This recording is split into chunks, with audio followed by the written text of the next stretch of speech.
গতকাল বিধানসভায় যে বাজেট পেশ হয়েছে সেখানে অবশ্যই অনেক ভালো দিক রয়েছে, যেটা অস্বীকার করা যায় না। কিন্তু আমার চোখে আমার কাছে মনে হচ্ছে কয়েকটা নেগেটিভ দিকও কিন্তু আছে, যেটা চাকরি প্রার্থীদের কাছে একটা মানে নেগেটিভ বার্তা যাবে বা অলরেডি হয়তো গিয়েছে।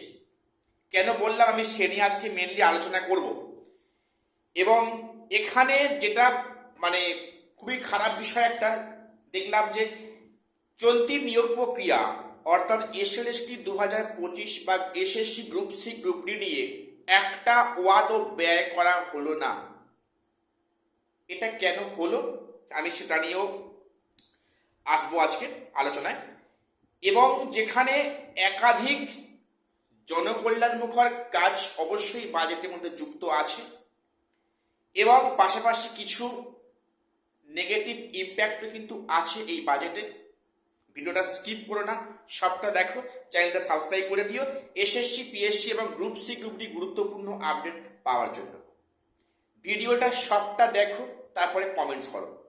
অনেকে বলো আমি খুব নেগেটিভ কথাবার্তা বলি।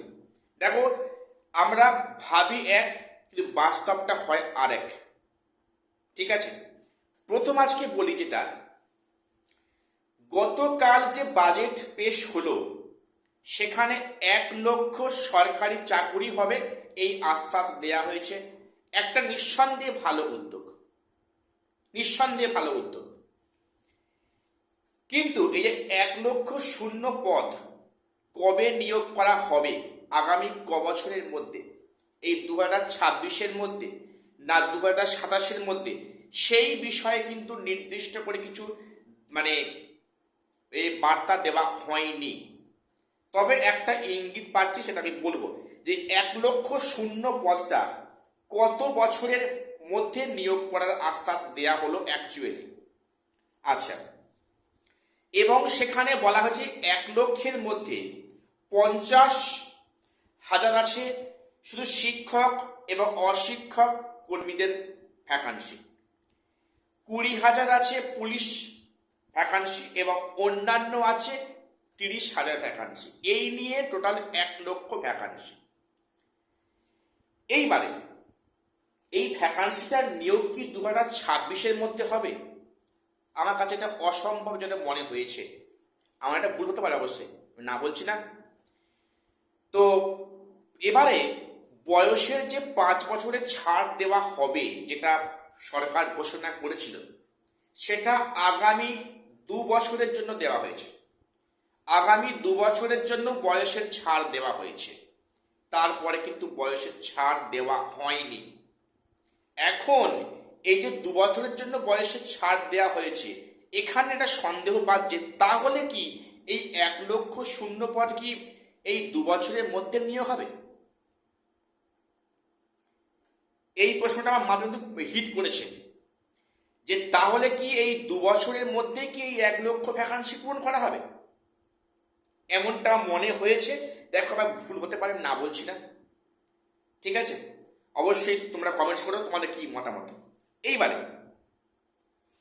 এবং এখানে আরেকটা বিষয় যেটা চোখে পড়লো, জেনারেল ক্যাটাগরি যারা আছেন বা আছি, তাদের কিন্তু একটা মানে খারাপ একটা মানে অশনি সংকেত গেল।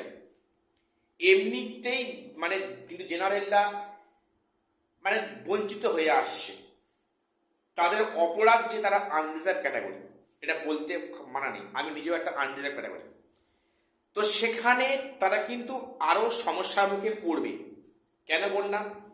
যেখানে 33% রিজার্ভেশন আছে মহিলাদের ক্ষেত্রে, তাহলে সেখানে কিন্তু জেনারেলদের ক্ষেত্রে বা যারা জেনারেল মেল রয়েছে, তাদের কাছে একটা খারাপ কিন্তু একটা বিষয় অবশ্যই, অন্তত এটা আমার মনে হয়েছে।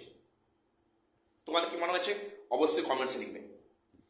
এবং এখানে যেটা অবাক করার বিষয়, প্রত্যেকে বিস্মিত হয়ে গেছি যে চলতি নিয়োগ প্রক্রিয়া নিয়ে কিছু বলা হলো না, যে সঠিক সময়ে নিয়োগ হবে কি না হবে, কোনো কিছু বলা হলো না। সেখানে SSC group C group D আছে, কিছু বলা হলো না।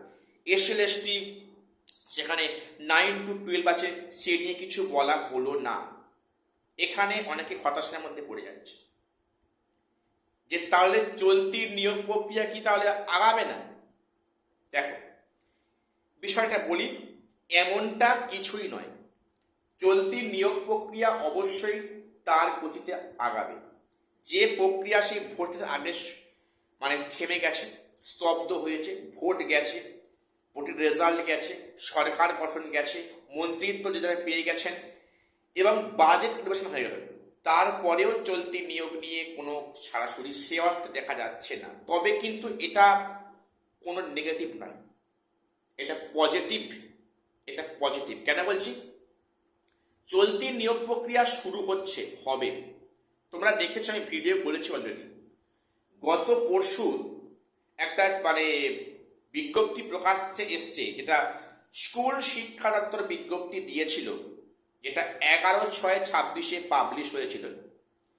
এবং সেখানে বলা হয় যে চলতি নিয়োগ প্রক্রিয়া, তার মধ্যে বলা হয় যে গ্রুপ সি গ্রুপ ডি সহ, included group C group D plus SLST 9, 10, 11, 12 সঠিক সময়ে নিয়োগ করার জন্য শিক্ষা দপ্তর এটি বিজ্ঞপ্তি প্রকাশ করে। সিনিয়র টেকনিক্যাল অফিসার নিয়োগ করা হবে, যে অফিসাররা বেসিক্যালি SSC দপ্তরে বিভিন্ন ডাটা এন্ট্রি কাজে থাকবেন।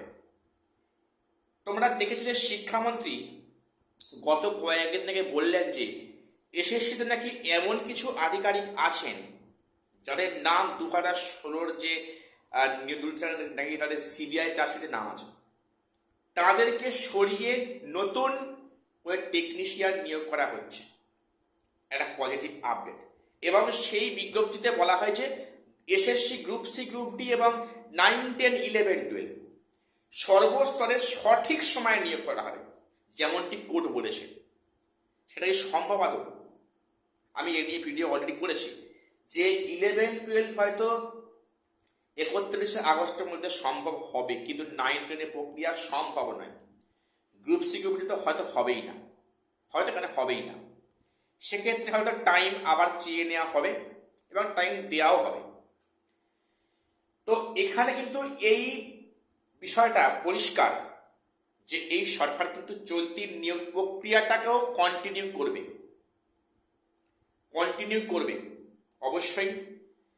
এবং যদিও এই চলতি বাজেটে এই বিষয় নিয়ে কোনো কথা বলা হয়নি, এরা যেহেতু আগের সরকারের একটা প্রজেক্ট বা একটা বিষয় পরীক্ষা, এই সরকার সেই অর্থে এটা বাজেটের মধ্যে উল্লেখ করেন বা উল্লেখ রাখেন।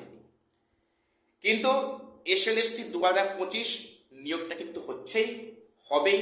তোমরা পজিটিভ থাকো, খুব শীঘ্রই হয়তো এর কর্মকাণ্ড শুরু হবে। তো আজকে ভিডিওটা কেমন লাগলো তোমরা অবশ্যই কমেন্টসে লিখতে ভুলবে না। আমার সঙ্গে তোমরা একমত না হতে পারো, তোমরা দয়া করে নিজস্ব মতামত অবশ্যই কমেন্টসে পদ্ধতিতে ভাষায় অবশ্যই লিখবেন। তো আজকে এটুকুই আপডেট দেওয়ার ছিল। চ্যানেলটা সাবস্ক্রাইব করে দিও। দেখা হচ্ছে পরে।